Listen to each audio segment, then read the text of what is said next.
over. And I can't tell you how many moms, dads, brothers, sisters I had to tell, sorry, your loved one's been in there too long. I know their kidney numbers now are this, and their this numbers are that. Your only hope is to pray. So a lot of people have asked, why haven't you filed the lawsuits on this? Well, because you have to have it right, okay? And it's not easy because remember, we passed all sorts of our good government that wanted to protect these good doctors that were murdering people.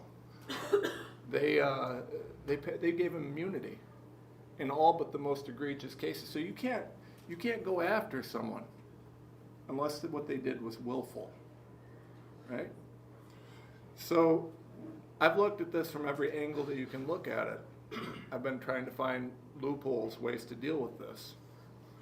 I had a client came forth who was a PhD in pharmacy, doctorate of pharmacy, Stanford educated, worked for big drugs, big pharma, went back into the hospital system.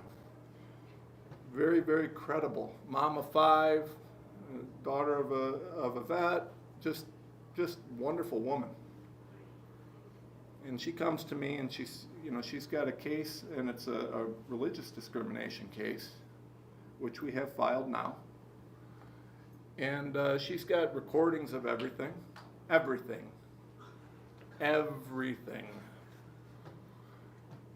Now you've got a Stanford educated pharmacist, ran trials for big pharma, follow the science, who told this hospital that she worked for, hey, what we're doing is going to kill people. It's going to hasten death.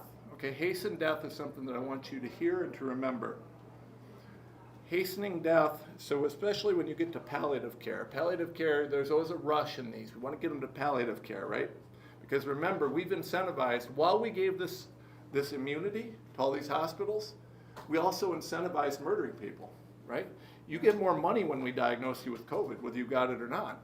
You get more money once you get on the vent. You get more money once you die because it's a COVID death, right? So we incentivized. We paid them for murder, and then we gave them immunity. Think about this. How stupid is the law? Or is it intentional? I'll let you figure that out yourself. So this is the situation.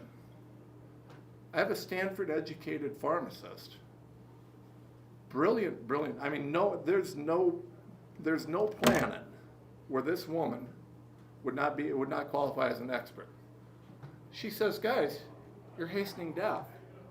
Now, I'm going to pose this to you.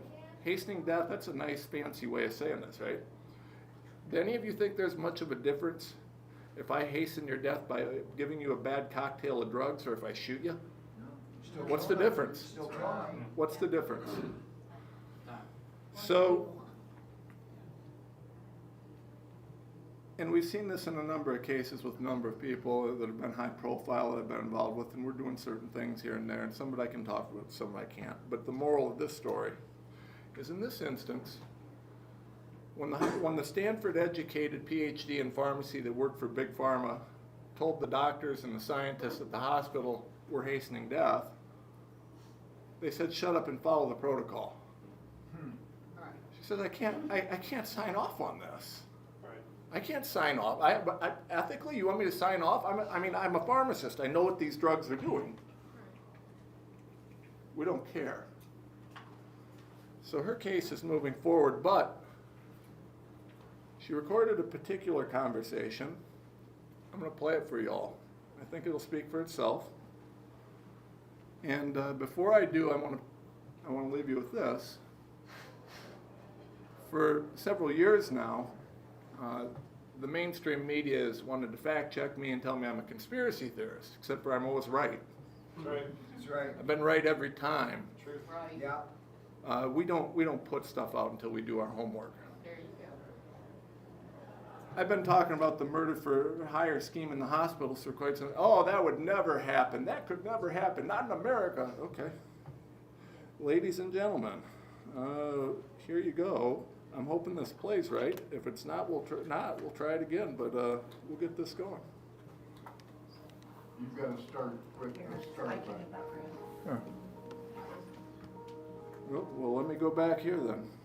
Yeah, there you go. Actually, I think you're way past, I think it's been playing and there was no sound. Well, we're going back, it's back to the beginning now. Okay. You set?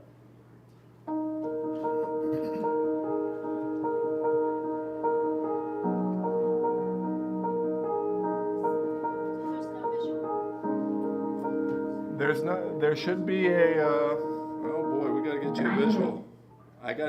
We gotta make sure you're seeing. How do we do a screen share here? That is your screen share. It is your screen. No, It's just an audio, right? yeah, no, it's not my screen. My screen is this. Okay, so it's not connecting to the TV, so we gotta get it to where it's connecting. Yeah, you guys, His computer's Use not the IT. connected. Nate?